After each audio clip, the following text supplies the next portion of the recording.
Want to know how to win your league? Don't draft busts. Seems easy, right? Not so much. This is Mayo's Triple Play, running back busts.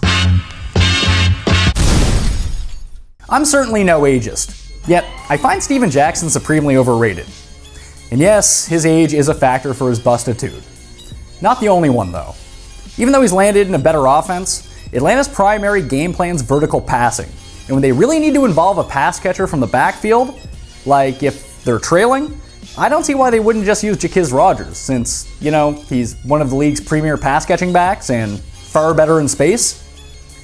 I see Jackson as a grinder, like Michael Turner before him, and basically just as effective, or ineffective. Sure, St. Louis had a lousy O-line last year, but Daryl Richardson had no issues looking explosive behind it, compared to Jackson at least.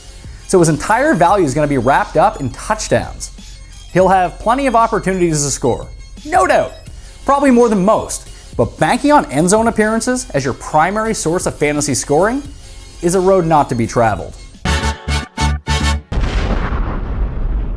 Monty Ball really seems like he walked into the perfect situation in Denver.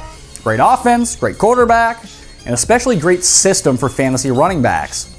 Don't think so? Go back and look at Willis McGahee and Noshawn Marino from last year. They're both terrible, but Peyton Manning transformed them into fantasy superstars, just like he briefly did with Dominic Rhodes, Joseph Adai, and Donald Brown before him. Problem is, are we sure Ball's going to see the bulk of the touches? Because I'm not. For his current price, Ball's a bad bet, considering Ronnie Hillman's already familiar with the offense and looking like he could be the starter. And don't forget Marino's still lingering too. Doesn't mean Ball won't have value or won't eventually claim the full-time gig. But that's not worthy of the 53rd pick.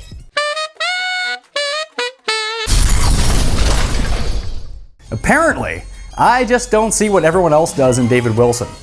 At least not enough to justify his lofty ADP. It's probably a product of big city hype. These things happen when you play in New York. Except for Mark Sanchez. It's the opposite for him.